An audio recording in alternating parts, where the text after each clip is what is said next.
আসসালামু আলাইকুম রহমতুল্লাহি ওবরকাতুহু। সম্মানিত দর্শক, আমাদের প্রধান উপদেষ্টা ডক্টর মোহাম্মদ ইউনূস অতি সম্প্রতি একটি মারাত্মক ব্লান্ডার করেছেন। আবার এটিকে ব্লান্ডার না বলে আপনি ভুলও বলতে পারেন, যদি সত্যিকার অর্থে তিনি যাকে বলা হয় কোনো রকম পূর্ব পরিকল্পনা ছাড়া, কোনো ম্যালিস ছাড়া, কোনো প্রেজুডিস ছাড়া এই কথাটি বলে থাকেন। সেটা হলো, যখন তিনি সাক্ষাৎকার দিচ্ছিলেন ভয়েস অব আমেরিকার সঙ্গে, তখন ৩২ নম্বরে আক্রমণ, বঙ্গবন্ধুর যে ভাস্কর্য, সেগুলো ভাঙচুর নিয়ে যখন তাকে প্রশ্ন করা হলো, তখন তিনি একটি কথা বললেন। সেটি হলো যে আপনি সেই আগের ঘটনাগুলো বারবার দেখছেন, ৭১-এর ঘটনা দেখছেন, বঙ্গবন্ধু মানে নাম উচ্চারণ না করে তার কথা বলছেন, ৩২ নম্বরের কথা বলছেন, কিন্তু বাংলাদেশে যে একটা গণ অভ্যুত্থান হয়ে গিয়েছে এবং যারা এই গণ অভ্যুত্থান করেছে তারা যে সব কিছু রিসেট করে দিয়েছে, এটা কি আপনার নজরে এলো না? তার এই বক্তব্যটির পর দল মত নির্বিশেষে সকল মানুষ ক্ষেপেছেন, এবং শুধু ক্ষেপেননি, এটি ক্রমশ বাড়ছে। এবং ডক্টর মোহাম্মদ ইউনূসের উচিত, এই মুহূর্তে উচিত, তিনি যেটি বলেছেন ও ব্যাপারে স্থির হয়ে যে না, আমি যেটা বলেছি সেটা ঠিক বলেছি। আমি মনে করি যে ১৯৭১ সনের মুক্তিযুদ্ধ যা হয়েছিল তার চাইতে ৫ই আগস্ট ২০২৪ সনের যে গণ অভ্যুত্থান, গণবিস্ফোরণ, এটির গুরুত্ব বেশি। এক। ২ নম্বর হলো যে এই গণ অভ্যুত্থানের মাধ্যমে আমরা নতুন একটা ইতিহাস রচনা করব। যেভাবে ৭১-এর আগের সব ইতিহাসকে আমরা মুছে ফেলেছি, একইভাবে ২০২৪-এর আগের সব ইতিহাস আমরা মুছে ফেললাম। মুছে ফেলে নতুন একটা যাত্রা শুরু করলাম। আপনারা যারা আমার এই বক্তব্যে সমর্থন করেন, আমার সঙ্গে আসুন, আমার বন্ধু হন, আমার হাতকে শক্তিশালী করুন। অথবা যারা আমাকে সমর্থন করেন না, তারা আমার সঙ্গে যুদ্ধ করুন, আমার শত্রু হন, এবং আপনারা দেখান হোয়াট ইউ ক্যান ডু। এইভাবে তাকে একটা পথ বেছে নিতে হবে যদি এই সমালোচনা বন্ধ করতে হয়। অথবা তিনি বলতে পারেন যে এটা আমার একটা স্লিপ অফ টাং, আমি যে কথাটা বলতে চেয়েছিলাম সেটি বলতে পারিনি। ডিজিটাল ভাষায় বা আধুনিক যে প্রযুক্তি, সেই প্রযুক্তির ভাষায় রিসেট শব্দটি যেভাবে ব্যবহৃত হয়, সেটি আমি আসলে যে এই ক্ষেত্রে বুঝাতে গিয়ে ওলটপালট করে ফেলেছি। ধরুন আপনি একটা মোবাইল কিনলেন বা একটা কম্পিউটার আপনি কিনলেন। এখন এই কম্পিউটারের মধ্যে অনেক তথ্য থাকে, উপাত্ত থাকে, ঘটনা থাকে, ভাইরাস থাকে, যা কিছু থাকে। তো আপনি যখন এটি রিপেয়ার করতে চান বা এটিকে ভালো করতে চান, আপনি এখানে একটা রিসেট বাটন আছে বা দেয়ার ইজ অপশন রিসেট করার। সেক্ষেত্রে সমস্ত তথ্য ডাটাগুলো মুছে যাবে, এবং তথ্য ডাটা মুছে যাওয়ার পরে তারপরেও কিছু তথ্য থেকে যায়, যেটিকে বলা হয় ফ্যাক্টরি সেট আপ। অর্থাৎ এই মেশিনটি যখন তৈরি হয়েছিল, সেই তৈরি করার সময় সেখানে যে সকল তথ্যপত্র ছিল সেগুলো থেকে যাবে, ফ্যাক্টরি রিসেট। এখন যদি আপনি রিসেট করতে চান বাংলাদেশে, সেক্ষেত্রে আপনি সমস্ত তথ্য ডাটা মুছে দিলেন, কিন্তু ফ্যাক্টরি যে তথ্য ডাটা এই কম্পিউটারের মধ্যে ঢুকানো ছিল সেটা কি? এখন সেটা বাংলাদেশের ক্ষেত্রে যদি আপনি বাংলাদেশের জন্মটাকে আপনি ১৯৭১ সন ধরেন, তাহলে ৭১ সনের সব কিছুই অবিকৃত অবস্থায় উপস্থাপন করতে হবে। আপনি বলতে পারেন যে ঠিক আছে, ১৯৭১ সনে আমাদের যে মুক্তিযুদ্ধ হয়েছিল, আমাদের যে আদর্শ ছিল, যে স্বপ্ন ছিল, আশা এবং আকাঙ্ক্ষা ছিল, সব কিছু ধূলিসাৎ করেছে আওয়ামী লীগ সরকার, বিএনপি সরকার, জাতীয় পার্টি সরকার বিভিন্ন সময় এসে। সংবিধানকে কাটাছেঁড়া করেছে, অনেকবার অ্যামেন্ডমেন্ট করেছে, একটা জগা খিচুড়ি বানিয়ে ফেলেছে। তো আমরা এগুলো সব রিসেট দিয়ে ঠিক মুক্তিযুদ্ধের যে নীতি এবং আদর্শ সেখানে আমরা ফিরে যেতে চাই। সব সমস্যার সমাধান হয়ে যাবে এই কথাটা বললে। অথবা আপনি যদি বলতে পারেন যে না, আমাদের ফ্যাক্টরি সেট আপ, মুক্তিযুদ্ধটাই আমাদের ভুল ছিল, এটা আমাদের চাহিদা ছিল না, আমাদের বেশিরভাগ মানুষ তখন পাকিস্তানের সঙ্গে থাকতে চেয়েছিল, রাজাকার ছিল, আলবদর ছিল, অনেক জ্ঞানী গুণী পণ্ডিত ব্যক্তি যারা মুক্তিযুদ্ধ করেননি, আওয়ামী লীগ করেন, আওয়ামী লীগের বড় বুদ্ধিজীবী যেমন ডক্টর জাফর ইকবাল, ডক্টর মুনতাসির মামুন, ওনাদের, তারপরে জনাব শাহরিয়ার কবির, তারা মুক্তিযুদ্ধ করেননি। এমনকি আমি ডক্টর মোহাম্মদ ইউনূস, আমিও মুক্তিযুদ্ধ করিনি। তো কি হয়েছে? এর কারণ হলো আমরা ভারতের অধীন কোনো যুদ্ধে আমরা অংশগ্রহণে রাজি ছিলাম না। আমাদের কাছে মনে হয়েছে যে এই যুদ্ধের ফলে আমরা পাকিস্তান থেকে দূরে সরব ঠিকই, কিন্তু আমরা ভারতের খপ্পরে পড়ে যাব, ভারতের একটা তাবেদার রাষ্ট্রে পরিণত হব, আমরা সিকিম হয়ে যাব, আমরা কাশ্মীর হয়ে যাব। এই জন্য আমরা করিনি। এবং এতকাল পরে এই যে শেখ হাসিনা প্রমাণ করে দিয়েছেন যে আমরা আসলেই মুক্তিযুদ্ধের মাধ্যমে ভারতের দালাল হওয়ার চেষ্টা করেছি। আপনি বলেন, সাহস থাকে এই কথা বলেন। আর তা যদি না বলেন তাহলে পরিপূর্ণভাবে জাতির কাছে আপনাকে ক্ষমা চাইতে হবে। আর যদি আপনি সেটি না করেন, আর যদি না বলেন, চুপচাপ থাকেন, তাহলে আপনাকে নিয়ে আরও বিতর্ক হবে। এবং আপনাকে নিয়ে বিতর্ক হলে আপনাকে সমর্থনকারী যারা কোমলমতি আন্দোলনকারী ছিলেন, সমন্বয়ক ছিলেন বা এখনও আছেন, যারা এখনও পর্যন্ত আপনাকে নিয়ে স্বপ্ন দেখেন, প্রায় সবাই বিতর্কের মধ্যে পড়বেন। বোঝার চেষ্টা করুন যে আমাদের দেশের মানুষের কতগুলো বিষয় আবেগ রয়েছে। আপনি এখনও পর্যন্ত কোনো আবেগ ধারণ করেন না, মানে আপনার অর্জন, আপনাকে নিয়ে মানুষের যে আবেগ এবং অনুভূতি তৈরি হবে, এরকম কোনো কর্ম আপনার নেই। আবেগ তৈরি হয় কবিদেরকে নিয়ে, যেমন কবি আল মাহমুদ, শামসুর রহমান, কাজী নজরুল ইসলাম, রবীন্দ্রনাথ। এই মানুষকে নিয়ে যখন এরকম আবেগ তৈরি হয়, তাদেরকে নিয়ে আপনি কোনো কথা বলতে পারবেন না। আবেগ তৈরি হয় নবীদেরকে নিয়ে, আপনি তাদের বিরুদ্ধে কোনো কথা বলতে পারবেন না, নবী কবি নিয়ে। আবেগ তৈরি হয় পিতামাতাকে নিয়ে। আপনার যদি আপনাকে নিয়ে আবেগ থাকে, আপনার সন্তানদের কাছে আছে, আপনি কারো মানুষ পিতা নন, কিংবা কারো বায়োলজিক্যাল, আমাদের বাঙালি জাতির কয়জনের বায়োলজিক্যাল পিতাও নন আপনি। তো পিতা মাতাকে নিয়ে মানুষের আবেগ থাকে।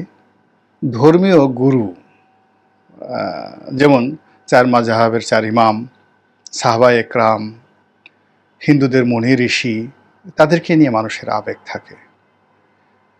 তারপর আবেগ থাকে রাজনৈতিক নেতাদেরকে নিয়ে, ভীষণ রকম আবেগ। আপনি কল্পনা করতে পারবেন না যে জামাতের লোক জামাতের আমিরকে কি পরিমাণ ভালোবাসে। আপনি কল্পনা করতে পারবেন না বেগম খালেদা জিয়া এবং বেগম খালেদা জিয়া এবং তারেক রহমান সাহেবকে বিএনপির লোকজন কেমন ভালোবাসে। আপনি ধারণাই করতে পারবেন না যে শেখ হাসিনাকে আওয়ামী লীগের লোকজন কত ভালোবাসে। আপনি ধরুন এখন যারা জেলখানাতে আছেন, শামসুল হক টুকু স্পিকার, সাবেক deputy speaker, Salman F Rahman, Anisul Haque, Junaid Ahmed Palak, মানে যাদেরকে আপনি ধরেছেন, তাদেরকে আপনি একটু ইলেকট্রিক শক দেন, তাদের পশ্চাৎ দেশে লাঠি ঢুকিয়ে দেন, এরপর তাদেরকে ফ্রিডম দেন যে তোমার সামনে শেখ হাসিনারে দুটো গালি দেব, তোমরা যাইছে তাই করতে পারো, দেখেন তারা কি করে, আপনাকে জীবন্ত রাখবে না। এই হলো রাজনীতির আবেগ এবং অনুভূতি। তো সেই ক্ষেত্রে বঙ্গবন্ধু শেখ মুজিবুর রহমানকে নিয়ে যে আবেগ, যে অনুভূতি, এটি আপনি আন্দাজ করতে পারবেন না, ওজনও করতে পারবেন না। এ অনেক বড়, অনেক বিশাল। আপনার যারা সহকর্মী আছেন তারাও পারবেন না, কেননা তারা রাজনীতি করেননি। কেবলমাত্র যারা রাজনীতি করেন, এমনকি বিএনপির যারা লোকজন, তারাও দেখেন বঙ্গবন্ধুকে নিয়ে কোনো কথা বলেন না। কেন তারেক রহমান সাহেব সেই বঙ্গবন্ধুর মাজার জিয়ারত করতে গিয়েছিলেন বলেন তো আপনি? কেন জিয়াউর রহমান সাহেব শেখ হাসিনাকে বাংলাদেশে আসার জন্য ব্যবস্থা করে দিয়েছিলেন বলেন তো? কেন শেখ হাসিনা এত চেষ্টা করেছেন শহীদ প্রেসিডেন্ট জিয়াউর রহমানের কবর থেকে লাশ উত্তোলন করে অন্য জায়গায় পাঠিয়ে দেওয়ার জন্য পারেননি, সাহস পাননি? এর কারণ হলো তিনি রাজনীতি করেন। তিনি জানেন যে এই কাজটি যদি তিনি করেন সর্বনাশ হয়ে যাবে। তিনি কেন বেগম জিয়াকে এত ভয় পেতেন? কেন তারেক রহমান সাহেবকে শেখ হাসিনা এত ভয় পেতেন? এর কারণ হলো তারেক জিয়ার যে গুরুত্ব, রাজনৈতিক গুরুত্ব, তিনি সেটা বুঝতে পারতেন। এখন বাঙালি জাতির নিকট, এই বাঙালি জাতি সত্তার নিকট ৩২ নম্বরের যে গুরুত্ব, আপনি ডক্টর মোহাম্মদ ইউনূস নতুন করে জন্ম না নেওয়া পর্যন্ত আপনি এটার গুরুত্ব বুঝতে পারবেন না। যারা মুক্তিযুদ্ধ করেছেন, যারা এই দেশকে ভালোবাসেন, তাদের কাছে ওই রাস্তাটির গুরুত্ব, ওই বাড়িটির গুরুত্ব আপনি কল্পনাও করতে পারবেন না। ওই বাড়িতে যা কিছু হয়েছে, এটা আগামী দিনে এই প্রতিশোধ কিভাবে হয়, আল্লাহ মাফ করুন, আপনি কল্পনাও করতে পারবেন না। তো সেই ৩২ নম্বর নিয়ে, সেই বঙ্গবন্ধুকে নিয়ে কথা বলতে গেলে আপনাকে অবশ্যই মার্জিত ভাষা এবং আপনাকে ডিপ্লোম্যাটিক ভাষা ব্যবহার করতে হতো, করা উচিত ছিল বা করা উচিত। কিন্তু সেটা না করে আপনি যে বক্তব্য দিয়েছেন, সেই বক্তব্যে মানে রীতিমতো আগ্নেয়গিরির লাভা তৈরি হয়ে গেছে দেশের রাজনৈতিক অঙ্গনে।